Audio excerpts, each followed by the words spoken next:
Morning, everybody. Welcome to another episode of the Patriots Table. Today, we're going to be talking about Russia's threat of nuclear war with the U.S. in response to the missile strike. And also, going to talk about Jordan Neely in the death of Jordan Neely, rather, on New York on a subway train.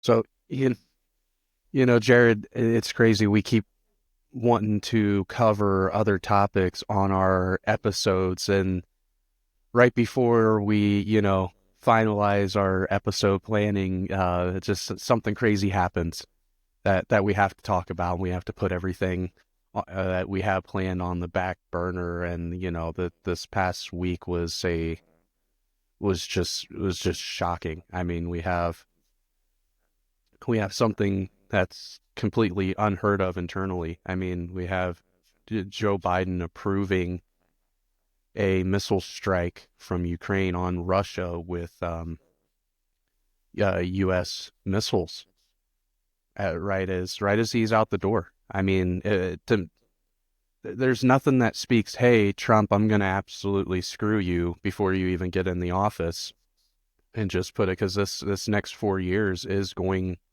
to be Trump's legacy. This is absolutely insane. Well, first, I will be very frank. I think you're giving Joe Biden too much credit for being the actual mastermind behind any of this, but that's just me personally. Um, and in all fairness, as early as September, mid-September, late September 25th-ish, around there, we started getting reports through our media, which is, shaky at best, that there was something going on with Vladimir Putin's uh, nuclear policy, where he started incorporating non-nuclear countries. If they're supported by a nuclear country, if they do anything, then there's going to be trouble.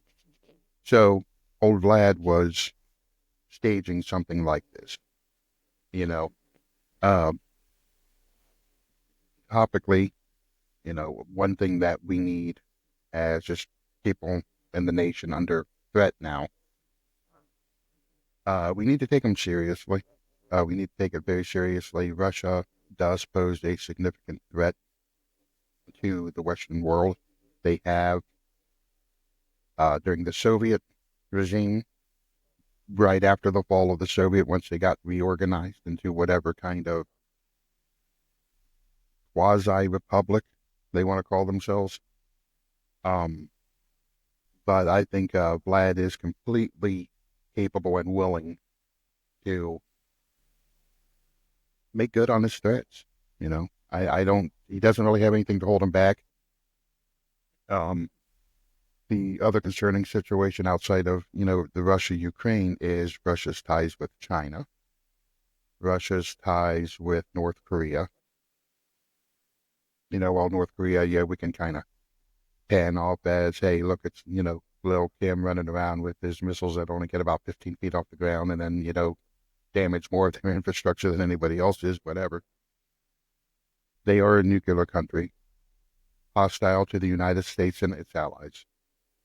Uh, Same thing for China. China wants us gone. Russia wants us gone. And this boneheaded move from an inept administration has accelerated that feeling of we need to go away, right? Mainly, not only do we supply arms, but as I was recently educated, we help train in the use of these arms. That is definitely going to be perceived, and obviously has been perceived, as a direct act of aggression. Uh, yeah, this is a serious situation, and I don't think this particular administration. Listen, we're so close to the inauguration of a real president and in a real administration, and I hope we have the time. I mean, I think the timeline, we were speaking before we, joined for the program. You said they said around Christmas. Was that nuclear action on us, an ally? Were they specific? what's going on? Do we know? No, we don't, because our media, our journalists, our intelligence agency, they're too caught up in trying to defend their own power than getting out there and actually protecting the people of the nation. Well, and it's really sad if you actually want to um, figure out what's going on over there. You have to go look at some Russian news, Russian media, right? Or Al Um, Jazeera. Al Jazeera has phenomenal coverage of it. And right. oddly enough, it's ridiculous. Out of all people, they're not playing either side. They're just giving you the straight stuff. I was reading some of that just a little bit ago, and they are completely nonpartisan in it. And I would never thought in a million years I would say that, but it is what it is. Right. And I think it really shows the absolute breakdown of our republic when we voted in a president. And one of the main things that Donald Trump ran on was ending these wars, we shouldn't even be involved in the Russia-Ukrainian war. It's not even an argument anymore if it's a proxy war. I mean, it is it so clearly is. So you have an administration, the end of Biden's legacy is literally defying what the American people want. And honestly, potentially, like, this is literally setting the stage for World War III. Like you said, Russia is allied with China, with North Korea. They have close ties. And I'm not even saying that Russia necessarily wanted that. I would say with the obvious proxy war that's been going on for years now, we almost forced Russia into the arms of China.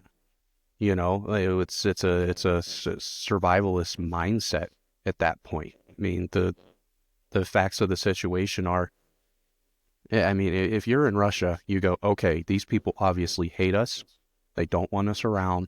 They don't like that we, supply the amount of oil we supply, whatever the case may be, whether it's animosity from, the Cold War era, whatever. They don't like us. They're bigger. They're stronger. They have a better economy than us. What can we do there's this other superpower that's also a threat to the US. Well, enemy of my enemy. I mean, it's a no-brainer. Whether they like or agree with China's way of living or even their politics, whatever the case may be, it's a survivalist situation. And, I think our media has done a very good job of convincing the public that this is a stirring up a sense of nationalism, like, yeah, the big bad Russia. Like, no, there is no good that's going to come out of this for the U.S. If you read up on your history on what the U.S. did in Ukraine prior to the war breaking out, we essentially toppled the government there and set up a puppet government. And in stages, we're sending billions and billions of dollars over to Ukraine to fund this war. And you see all the government officials are all in their yachts and we are literally paying to enhance their personal lives and let them live like kings while they're sending tens and tens of thousands of their citizens to go get slaughtered on the war front. And there's nothing good that's going to come out of this for the U.S. People talk about, yeah, I mean, it's a really dirty, and it's really wrong to even hit this, but everybody wants to talk about the resources in Ukraine. There's a great abundance of resources, so it's almost like what we did in the Middle East, where it was really vastly about resources. Why on earth would we risk World War III, potentially nuclear war with other nuclear superpowers over resources that we have an abundance of within our own borders that we refuse to tap into, we refuse to use? We could be completely and totally energy independent. we could be thriving well beyond anybody else in the world, all within our own borders. Well, I think it's a power thing.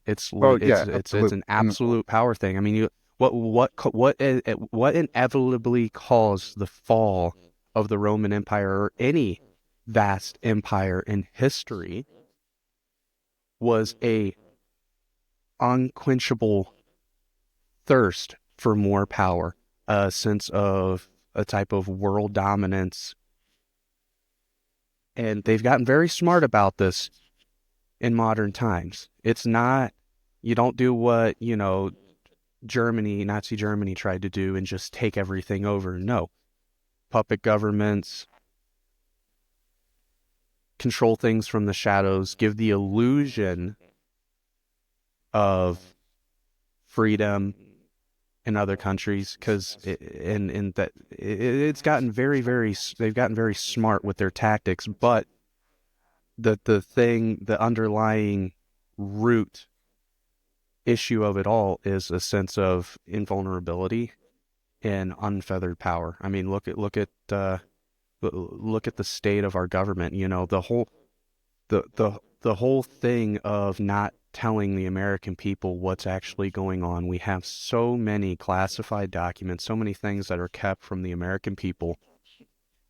There's a reason why they're called public servants and we're private citizens. And somehow the roles got reversed to where everything about our government is classified and private due to national security reasons, and everything about the private citizens is public knowledge to our government through spying and total. I mean, the Patriot Act pretty much got rid of America's privacy, the citizens' privacy, in the blink of an eye. I mean, it's everything is so backwards, and it seems like everything's being done outside of our borders for the wrong reasons. And if you follow the trail back to the source, it's crazy how it always seems to be a power grab. so there's a lot to unpack with all of this in reality. Um, you're right. We know really since I'd say just after the Civil War, American politics has been on a downward spiral to gaining power, holding on to power.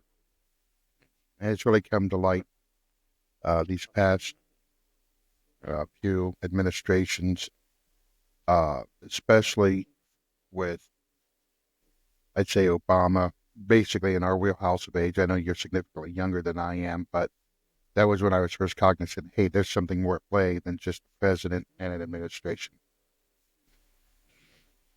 Well, sorry, it's autumn. Um, but so yeah, we can definitely say without doubt that there is great amounts of power, money being made, power being gained, and powers want to hold on to all of that. We know that. So, when it comes to the nuclear thing, uh, Biden kind of knew back before his senility issues really took hold. In 2022, uh, he warned of the prospect of Armageddon in reference to the Ukraine-Russia situation. And we know, um, oh, I think it was um, a report put out, I believe, in May of 23, maybe April of 23. Uh, Approximately 4,800, give or take, nuclear warheads exist in a stockpile that Russia has. Right. So I guess we shouldn't be surprised, right? We should not be surprised that this has come up. The past few years, Vladimir has been kind of queuing up the rhetoric, um, especially in March around the year anniversary of the initial invasion into Ukraine. The United Nations even started saying, hey, and you know me, I'm not a huge fan of the UN. I'm I'm a big champion of UN exit, kind of like Brexit, right? Yeah, but they even warned of the risk of nuclear weapons being used as the Ukrainian-Russian conflict escalated. Right? It's almost like it's scripted. In 22, you have the prospect of Armageddon from Joe Biden's mouth himself. Um, Russia starts saber rattling, which, we're accustomed to it. If you grew up in the 80s and 90s, you're kind of accustomed to a little bit of saber rattling coming from the East. But this is different. We've actually set the stage here. Um, you have one school of thought, in my opinion, that states, hey, this is another way to get Trump. This is another way to beguile his new administration with more bogus, crazy stuff. His first 4 years in, they did nothing but hit him with lawfare this. We're going to investigate you that. We're going to stop you here. And we even seen it from our own people on the inside. Um, I know for future episodes, we're talking about the over-sexualization of the United States, especially our children and our political system. Okay, you went to that. All of a sudden, we have senators coming out against the presidential picks because of whatever situation, whether it was a sexual scandal, a financial scandal, whatever. It's already starting. The man's not even inaugurated. He's starting to get this blowback. The difference is between then and now is he's actually surrounded with a lot of people that'll give him sound advice. He's got a overwhelming support from the people in the country, you know. And, right now it's really that feel you stand against them, expect a primary, that's our primary weapon is the ballot box. When we come to the international thing, in all reality, I firmly believe if the Biden-Harris administration really wanted this conflict in Ukraine and Russia to end, they could have ended it. They could have called Zelensky and Putin to the table. What will it take to fix this mess? Now, granted, the current administration is weak and feckless. They are money hungry, power hungry, and of course they cannot own up to a wrong. Because if you recall, when the invasion first happened, the first thing out there, or Trump did this that led to this. Well, no, it's just that nobody can rely on them to be sound leaders. They initiated, you brought up the weakness of the United States. Well, it used to be right after the fall of the Soviet Union, for the younger listeners, that was all of Russia and a lot of Eastern Europe. Um, they were very weak. Russia was very weak. Their army, their military, poorly funded, poorly equipped. So much so remember in the late 80s, early 90s, they used to make comedy movies. How There's actually one called The Russians Are Coming, and another one called Stripes that involves, the Eastern European militaries and how just bizarre and crazy it was, right? Now that's changed. That's changed because of, again, a blind American government that decided to focus on all of this silliness as opposed to national defense. Okay, so the other thing is they focus so heavily on this DEI stuff. Okay, now, whatever. I have no problem with, people serving in the military. I don't care what your gender is, what your race is, what your creed is. Everybody has a unique skill set that should be utilized, for their betterment and often the betterment of society. It doesn't really matter at all the color, creed, or even really who you choose to espouse to a wide degree, as long as it's not forced on, mainstream society if they disagree, right? Freedom of choice is one of the things in that regard that it doesn't matter. But when you make these certain mandates, and those mandates come with determination of people that don't see it eye to eye, you weaken the military forces exponentially. And that's where we are. We have a very weakened military. The recruiting retention right now in the American military is so bad that I've heard rumors that they're upping the enlistment ages, upping the retirement ages to retain as many people as we can. Um, there are nonstop recruiting efforts from the various departments to get people in. We are wildly ill-equipped to handle this threat. We have been weakened substantially while our enemies have grown stronger. It is a direct result of bad policy, poor international presence, weak leadership from the White House, and dare I say, even Congress. The president is one person, the vice president is one person with their cabinets. Congress is the finger on the pulse. All of them together have failed us, the whole group. And yeah, it's about power. What can we do to maintain power? Well, unfortunately, if Vladimir Putin goes through with this threat, who's in power won't matter because we're going to be trying to survive possibly one of the most horrific situations in human history. Well, and people think that, they know what nuclear weapons can do because of World War II. Okay, let's make this very clear. There has been a lot of technological advancement since America dropped nukes on Japan. Okay, the modern nuclear arsenal now, the damage is, you thought that was catastrophic. What we are dealing with now is 10 times that, and it's very, and Armageddon and everything's been used as so loosely in modern society, but I'm it's so serious when we talk about, if we are talking about nuclear war.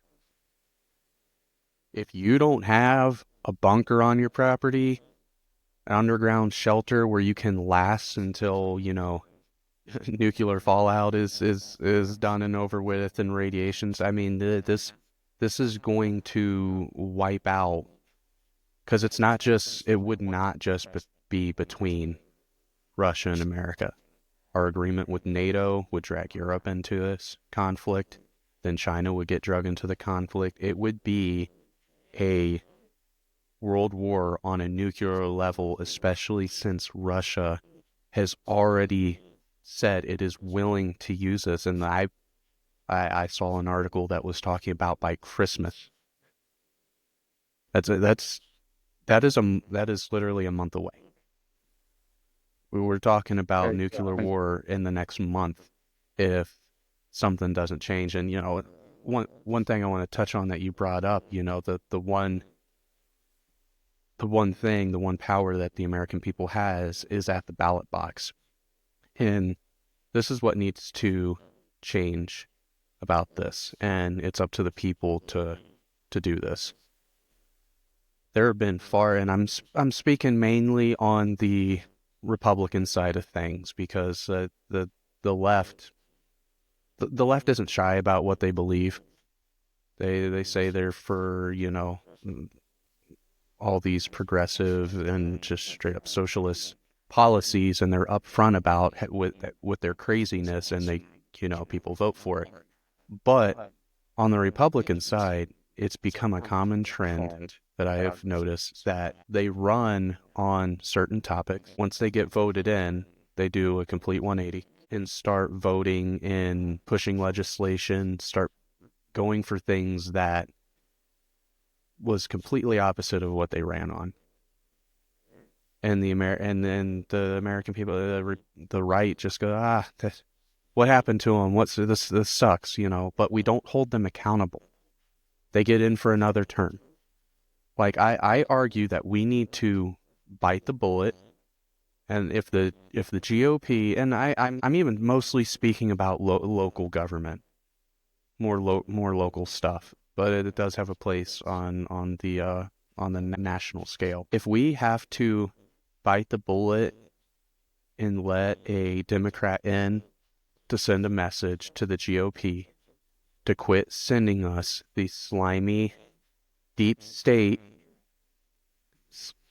swamp-like people to run for these offices, we are not going to vote for them. Send us somebody who actually runs on principles and follows through with the promises they're making while on the campaign trail. I mean, it's really disgusting how common it is for people to run. I mean, how many times have you heard it? Oh, conservative, Christian, family man, father of two, it's literally like they're copy and pasting all these talking points. And then they get into office and it's all about, this is why I say primarily local because it's so rampant, is it's all a stepping stone for their political careers that they want. You know what I mean? So they'll do whatever it takes to further their political careers instead of what it's supposed to be, which is a sacrifice of the person in the public office for the citizens, for the people. But instead, it's a stepping stone in their political career, and they quite literally step on the American people to get there. And if we do not hold them accountable for this and be like, okay, you're going to do this, your political career is dead. It stops right there. It's not going to change. Yeah, I mean, we definitely need to get our government online to fix this. But again, let's not divert from the point that there is a real threat now. It's not saber rattling. We already know that Vladimir Putin tends to deliver on what he threatens. Will he actually pull the trigger on a nuclear reaction or a thermonuclear bomb? I believe that he'd be willing to. I don't know if this particular event would push that further. I think if we stay continued in active engagement against him, that becomes more of a likelihood. But, I have a very limited knowledge on atomic bombs. I know the atomic bomb, or the nuclear bomb uses uranium, plutonium, and relies on fission, right? That's two particles breaking apart to create the explosion. We have something that they don't have. America does possess the hydrogen bomb. It's 1,000 times more powerful. Can we rattle our sabers? Is it worth it? I bring that up solely for a point of conversation. Is it worth rattling back? That enters us into this Cold War like we had back in the 60s, right? Well, if you do this, we're going to do that. If you do this, well, we're going to do that. I bring that up because you're looking for solution, right? That's where I see a lot of this heading, and that's not going to solve it. No, You it's know, not. I mean, and again, I consider myself a diehard patriot, but I will say, as somebody who has great pride in being an American, I think what we've done and what we are doing is dead wrong in this scenario. We shouldn't be involved, and I definitely don't think counteracting a threat of nuclear war with a nuclear threat is going to defuse the situation. right? And Honestly, if it were up to me, and I might, make myself to be an idiot here, but if it were up to me, it would be completely and totally cut off financial funding of this from our government to theirs or through mercenaries or whatever it be. Anything that has our dollars involved needs completely cut off, and a extensive apology letter to the country of Russia for the wrongdoing. I've said this numerous times. We're not the world's police. We're not.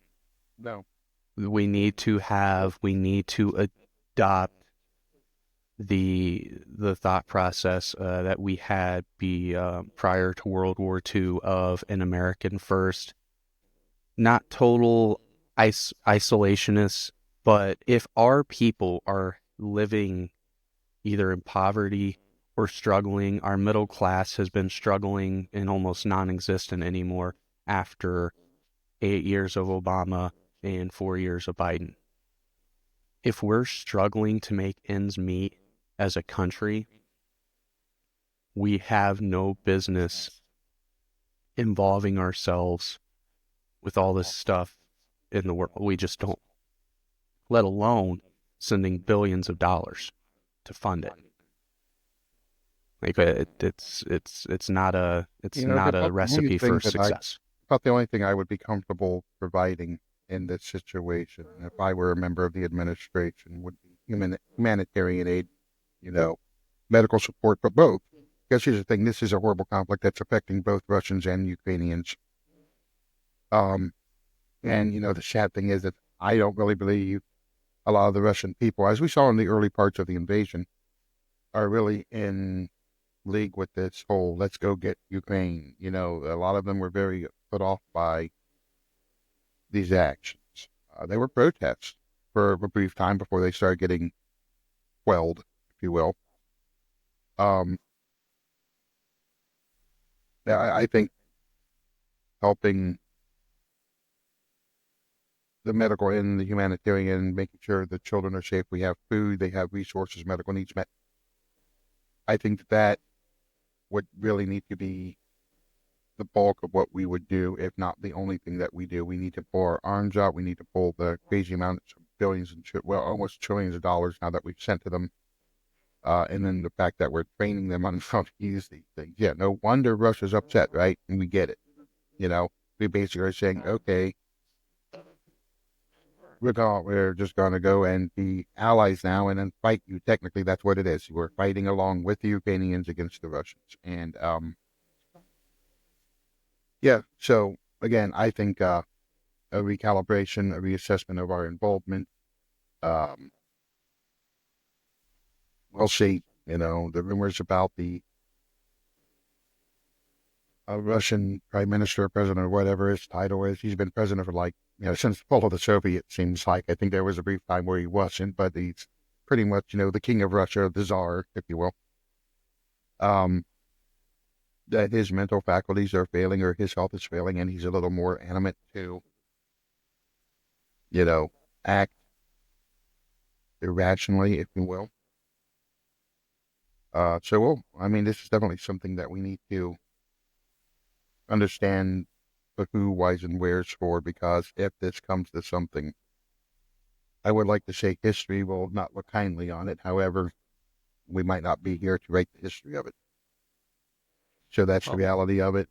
You know, back in the 40s when we dropped the atomic style bombs on Nagasaki and Hiroshima, 200,000 people died in Nagasaki. Okay?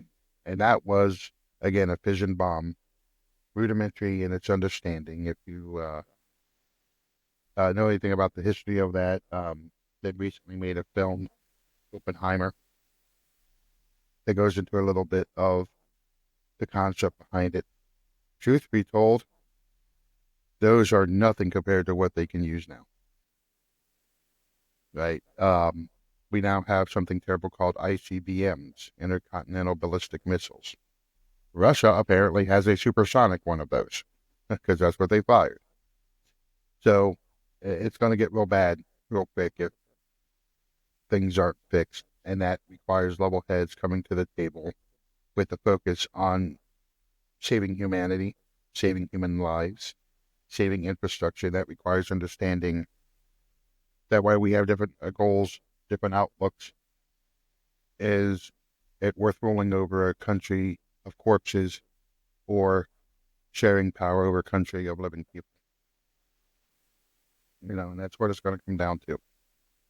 Unfortunately, it's not the first time in history it's come down to stuff like this, but on this magnitude, yeah, it's pretty dire. So, at the beginning of our episode today, you said that you wanted to touch on not so much a local, but more of an American uh, goings on in New York. oh yeah, the Jordan Neely and Daniel Penny situation. So for those who don't know about this, there's a, man, Jordan Neely, and a black man. It's sad that we have to specify this stuff now, but they're trying to recreate the George Floyd, essentially the George Floyd race war with this situation yet again. You have a 30-year-old black man, Jordan Neely, who got in New York, got on the subway and was acting very erratic, threatening passengers, claiming he wasn't afraid of dying, wasn't afraid of going to prison, and the the the witnesses there, stated they were uh, in fear for their lives, and a man, Daniel Penny, walked up behind him and put him in a chokehold to, Yeah. you know, Now, it was not so much a chokehold as it was a cross. It's a very formed tactic. You actually mhm, put it across the collarbone to restrain, and it helps keep the shoulders back so they can't flail. mhm, So, sorry, the chokehold thing came up in the trial itself as was it a chokehold? Was it not a chokehold? A lot of the early reports on it are referring to it as a chokehold. Um, mhm. I, for our sake of our continuity, it was a restraining hold of form. I wouldn't necessarily say chokehold because that is highly contested in the courts. I will contest it. No, absolutely. I mean, there's having the exact, terminology correct is very, very important. And even from what somebody might view as a chokehold versus, I mean, what would be the proper term? And I know you have some background in um, law enforcement and stuff like that. Is there a term for that particular type of hold that actually doesn't involve the cutting off any Yeah, kind of yeah, airways or blood circulation? absolutely. Terminology is just really a restraining hold. So often when you see a trained officer, excuse me, even soldier, you'll see it sometimes in professional sports such as some MMA, but it's actually more so along the line of professional wrestling. Like when they have them in a chokehold, what they're really doing is they're getting the arm across like this, putting pressure right here, not so much across the actual trachea, Mm. more so around the clavicle. Clavicle, the collarbone type area. It's Yeah, just a you have restraining. pressure points right here that are fairly sensitive. By applying that pressure, now during a scuffle, yes, can it slip up to the neck from time to time? Yes, obviously, without intent. But in my training, it's to gain control because by putting pressure here, it's harder for them to move their arms in an outward position. It's harder for them to be able to move because you have almost complete control, and then it's typically locked in by creating an own fulcrum like so. That's how I was trained eons ago, back when ice cream still had flavor. Um, but it's more compliance along this ridge here, not across the neck. Well, and I think you see this in movies and videos and stuff all the time when you actually have somebody in I guess, an actual chokehold around the neck. There's so much free movement of the arms and the shoulders, and you see, you know, people put their thumbs in their eye sockets from behind them, and they're able to break away. So, what you like, as much as probably, Hollywood They're a makes fan things of the look 80s cooler for the flicks. screen, but I will say it's if you're serious about just removing the threat and just restraining somebody, you don't have to choke them. And also, from my limited understanding of in the medical side of things, one thing I do know is it actually takes very, very little force to break the collarbone. Yeah, and that's why instead of like applying direct, it's actually kind of like use the whole forearm more so, because But your intention isn't so much to cause damage as it is to gain control. You know, but and I would almost imagine if there was any kind of serious excessiveness to what Daniel Penny was doing in holding him, there would have been potentially a broken collarbone or something severe in that area damage. But from what I was reading about the autopsy, there actually wasn't. I mean, this seems like, and it's kind of scary how much it mirrors the Jordan Floyd, or George Floyd, rather, case with there was an autopsy done and it was essentially bogus. They had to do two uh, independent third party autopsies to reveal the truth. They found he had a very enlarged heart from drug use, and the cause of death was actually nothing that Daniel Penny did, and was more of the body was in such stress from, and obviously for somebody to get onto a train, and I think the reports saying how he literally took his jacket off and threw it on the ground and was screaming profanities, threatening people. I don't think somebody that is doing well mentally just does something like that in public. I think you have to be somebody who's very troubled to go that route, right? I mean, yeah, well, okay, but so the facts of Daniel Penny, pardon me, are very simple. He's a trained United States Marine. Okay, he was trained in hand-to-hand combat, how to subdue perpetrators or enemies in lethal and non-lethal ways. Now, there are various forms of chokeholds um, that aren't so much choking as it is. For instance, one of the items that could have been employed, one of the tactics that could have been employed, is simply called a blood choke. Now, it is not really so much anything to do with causing someone to bleed as much as it is pressure is applied to the card, carotid artery, which stops the blood flow or minimizes the blood flow, rendering someone unconscious in about, I'd say, 8 to 15 seconds, depending. It's a very common, you know, hold to put see on that someone, in the movies all the time. to subdue without permanent injury or fatality. Now, there is the air choke as well, which is applied directly to the trachea. It is caused to create a quicker sub- subduing of the individual. I don't ever employ that because the possibility of breaking the trachea, permanent damage or death is much higher. Okay. Again, to render someone unconscious for their safety and yours or people around you, it happens fairly regularly, unfortunately, in today's climate. The air choke is not really what I saw. I've witnessed the videos. I followed the trial I've watched the live coverage nonstop since it began. I have seen the videos. He is not applying, in my opinion, an air choke. He is applying a blood choke to stop the individual from harming himself or others, right? Uh, and at times you even see where he's loosening the grip on Mr. Neely.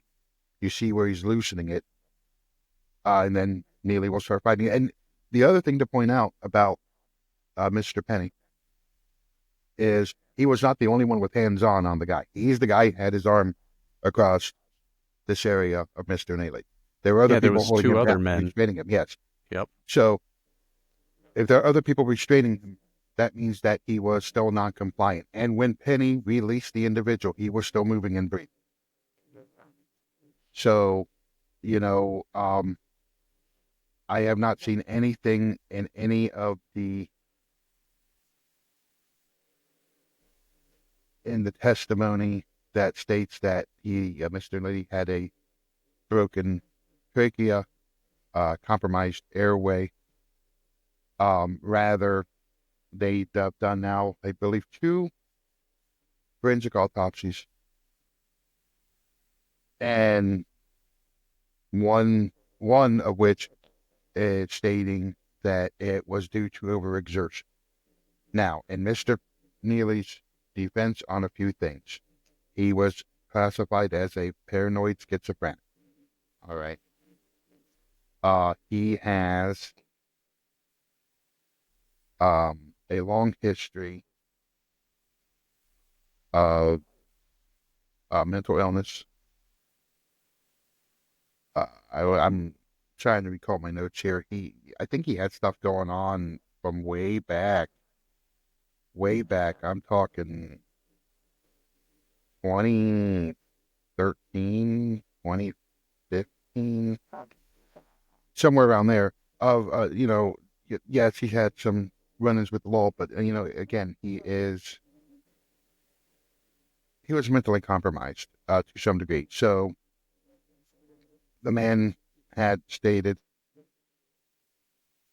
that he was getting orders from Satan and Tupac Shakur in his head. Oh, Right. really? Now, now we know what we do know about Mr. Neely is unfortunately he's a victim of some violence over his life, right? In '07, he was like 14, his mother was murdered, right? That's a huge mess. Her body was actually found in a suitcase in New York, right? He severe depression, schizophrenia, post-traumatic stress disorder, in and out of the foster care system. Started with petty larceny. And here's the thing. It's terrible that he was homeless. It's terrible this situation happened. Mr. Penny did not know that this individual was that mentally disturbed. All he knew is that an aggressive force came into his proximity. There were people that stated that, yes, they were in fear for their lives. And he acted to protect them. Unfortunately, sometimes in those operations of protecting others, there is a fatality. I am not condoning the death of anyone.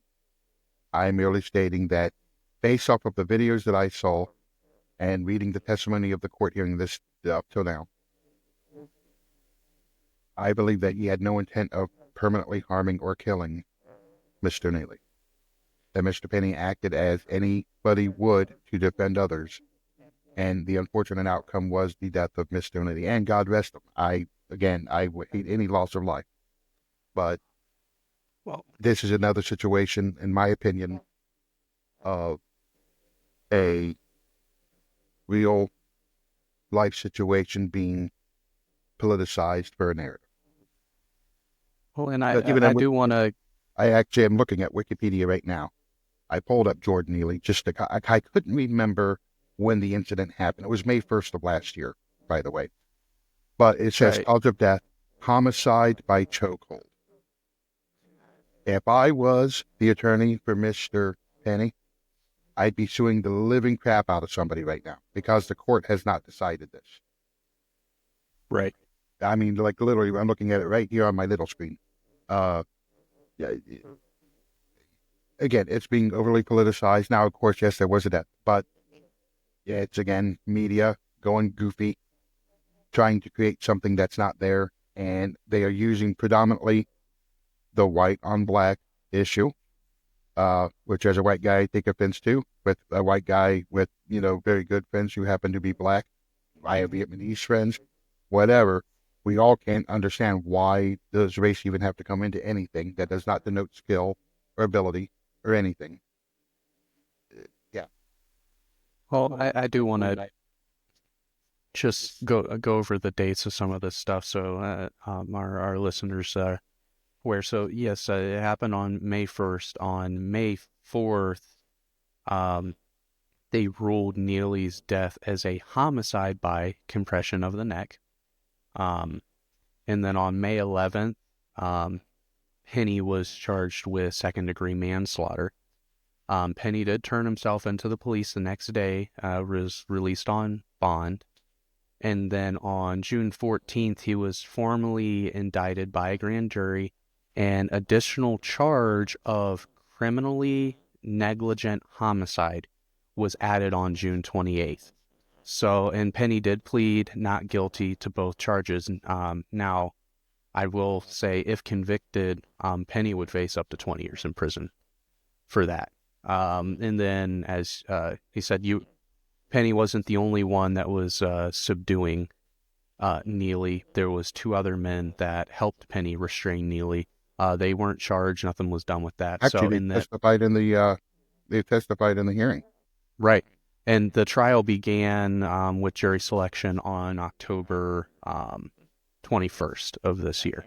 So all this was this year. So this is, and here's one thing that kind of irks me about this, Jarrod. And I know this is controversial, but I have a feeling that if it was, police officers that were trying to subdue this man and this happened, there wouldn't it, it wouldn't have gone over like this. It would have been up. The police were doing their job, especially if it was a colored officer. If it was a black man on the black man, but it's literally like, okay, what situation can we find where a white man does something to a black man, and we can stir it up and make it a racial thing?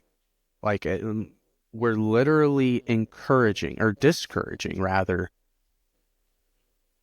good citizens from protecting others. Like one of the great things, one of the great responsibilities of a man is obviously to protect and provide for your family, but also to protect others. And you're literally like discouraging in the future men standing up and protecting people. Are you literally just saying, let everybody do whatever they want, sit there, be quiet, shut up? I mean, when there's an obvious threat to the lives of those around you. Because in my mind, it's the hero that stands up and does what's right, not the villain. The villain's the one doing wrong, right?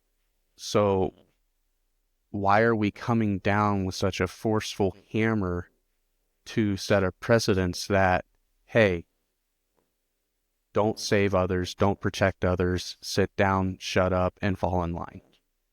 And it's very disturbing, the trend, and you see more and more cases popping up like this in recent years of people getting in trouble for standing up for their fellow Americans and trying to protect people. Because what if Neely did decide to kill other people on that train, on that subway? We'd be reading a story about a 30-year-old black guy that killed however many people in a fit of rage, drug-induced rage, schizophrenic, whatever, and it would have, the story would have been different of why didn't he get the help he needed? He was schizophrenic, he was on drugs, he had a rap sheet, all these things. Why wasn't something done about this person before he killed innocent people? But no, we had somebody stand up and, in my opinion, do the right thing, protect the lives of everybody on that train, which multiple people testified that they were in fear for their lives. I just don't see how punishing in my opinion, correct behavior. And from just our, small discussion about this, it seemed like Penny did take, through his training, military training, take the correct steps to restrain, yet attempt to preserve Neely's life. Because I can tell you, and I have a lot of military in my family, if Penny wanted to straight up kill the guy, it would have been done way sooner and in a different way. Like you said, right around the neck, crush. There's other ways that he could have done that more effective ways that would make more sense if the intent was to kill Mr. Neely, period. Yeah. So, we're dealing with basically what it comes down to now is two opposing positions. Dr. Cynthia Harris is the medical examiner who performed the first autopsy, saying without doubt Neely died as a direct result of the chokehold, uh, basically by being choked out. Dr. Chandro, the guy that they have consulted outside of the medical examiner's report, he broke it down into two phases of this chokehold situation, two results. The first being unconsciousness, the second being death. One leads to the other. The unconsciousness will lead to the death.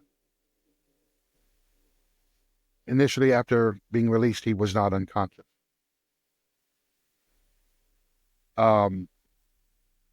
He was in a delusional state. I am not a physician, but I have a limited understanding that does decrease oxygen to the brain, does decrease your absorption of oxygen, increases your heart rate, your blood pressure, the whole 9 yards. I have a concern with any medical examiner coming out and just straight up saying there can be no other possibility. And that's what she testified. There can be no other possibility. Anything outside of what I'm saying is bogus and wrong, is pretty much what she's telling people. And I have a problem with that. You saw the same thing with George Floyd. Yeah. Yeah. That if you question what we're telling you, you're wrong. And I have a huge problem with that because here's the thing. I know that it's not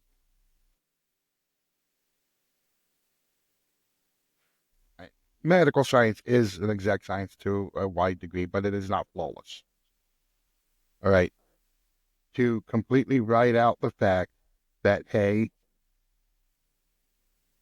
I could be a little wrong here, basically shows that you are closed off to any possibility that you're bought and paid for. I'm not an expert in physical confrontation or personal defense or anything like that, never claimed to be. So here's the thing.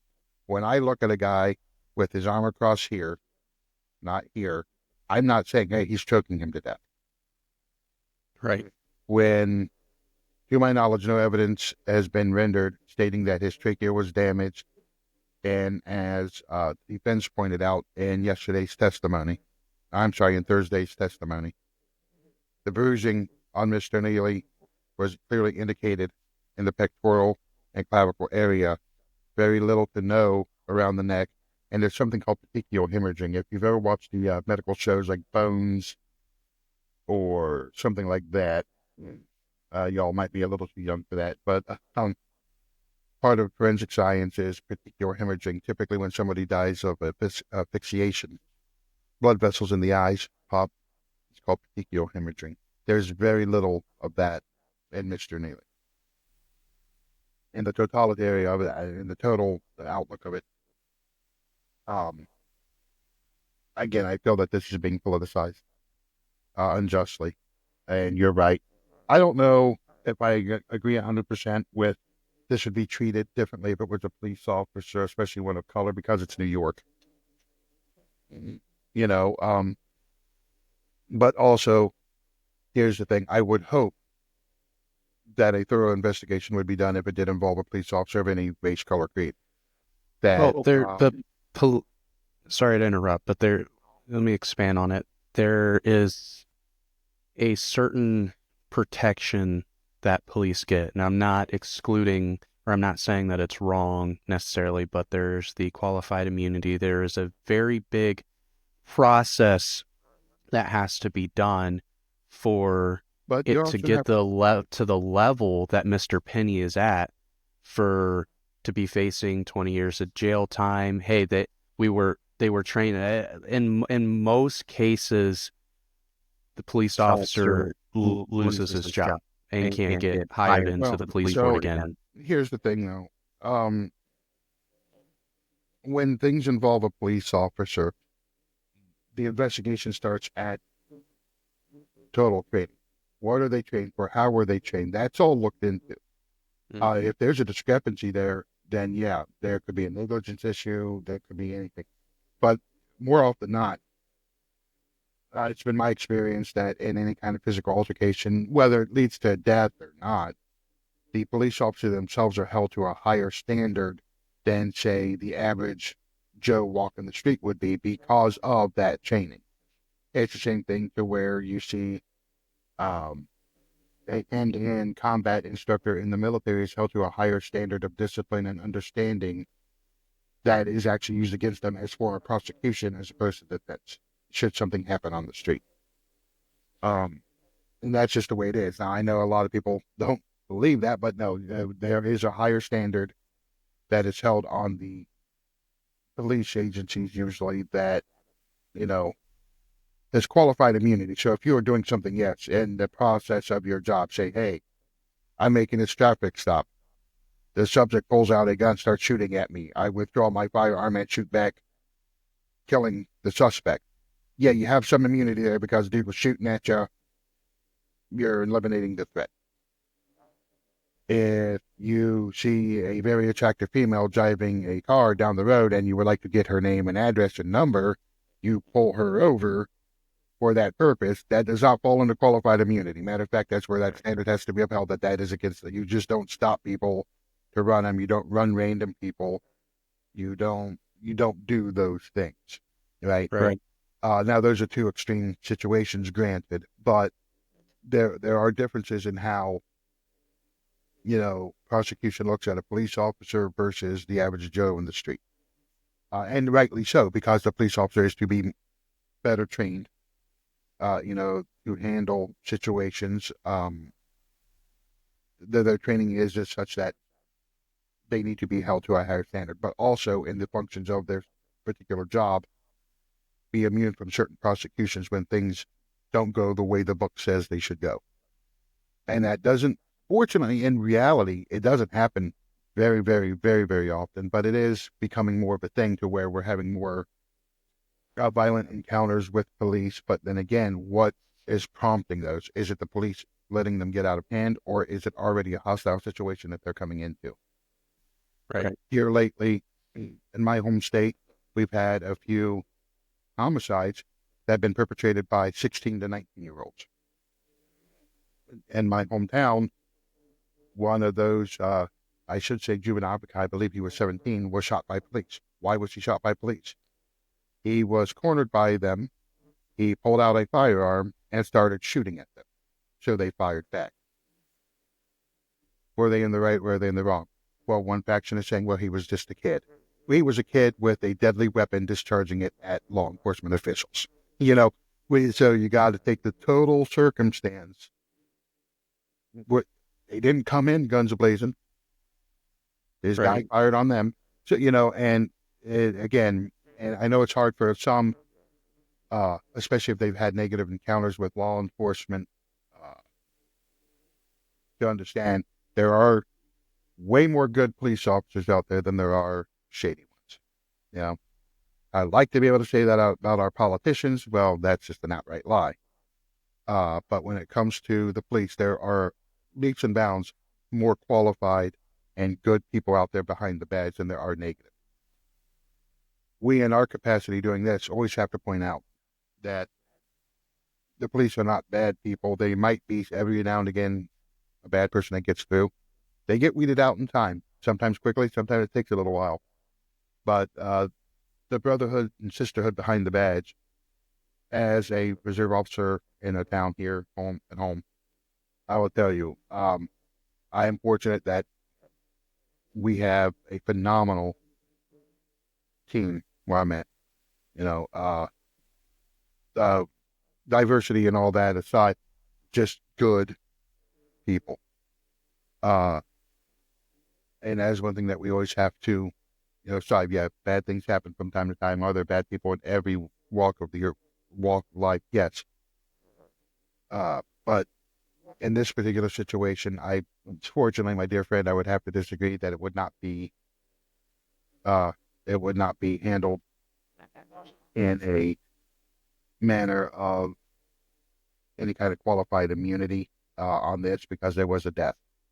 So the reason that that would not fall under a qualified immunity for them is because every death at the hands of a police officer, at least in our home state, or my home state rather, is investigated as though it honestly it makes you feel as though it starts off as a homicide investigation as opposed to a fact finding. But you know, I would not.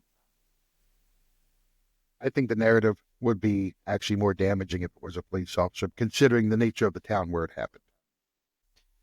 I mean, you saw it with George Floyd. There's at least on the side of, I think there's a lot more resources and tools to rush to the defense of a police officer than even a private, just a private citizen, especially depending on the financial situation of said citizen. If he just has to have a public defender, so there's, but I still stand by the point of, you know, and this is again, this I think my point with it would have been handled differently as a police officer is it is their job to protect, serve, and defend the communities in which they are policing. Um, and I personally do believe it is the job of every citizen to, if they, especially a man, that if they see something going on or that people's lives are potentially in danger and they can do something about it, they should, even at great risk to themselves. And if a man like Mr. Penny, who did have prior military training and even better understanding of defending other people through his service in the Marines, which we thank him for his service. Um, I think people look down on it as being a private citizen who should have minded his own business than if it was a police officer that was doing their job. And That that's where or my disagreement is. I think it's every man's job. Even if you want to bring up, the Christian faith of it, there's no greater love than somebody who gives his life for another. So to me, it speaks to the greatness of the character of a man that's willing to put himself in harm's way to protect others. And here we are, he's facing up to, depending on what the yeah, they you know said that the maximum sentence would be 15 years as a state charge. 15 years. So he's facing up to 15 years, pending on what the how the trial goes. Like we're punishing, again, I'm just saying we're punishing somebody for, in my opinion, doing the right thing. And it's really sad, but I think we'll talk about this more as the trial develops and the result of it. Yeah, so the jury is out there after Thanksgiving, so we probably won't. We're not going to see any movement on it this week unless something drastic happens, like a dismissal or something, which I highly doubt is going to be a thing. I mean, the New York courts are really loaded right now. They got this going on. They got Vershawn okay and Trump's attorneys move to vacate and dismiss. New York is just a hotbed of activity right now. But yeah, we will definitely keep an eye on it. I actually have an insider friend in that town in New York that is able to feed me daily news on their paper. Uh, so yeah, I mean, it's just across the board. Again, it can't be expressed enough that it's just a crap situation. Regardless, across the board, we have a loss of life, another life possibly ruined. The family's left with the devastation of both.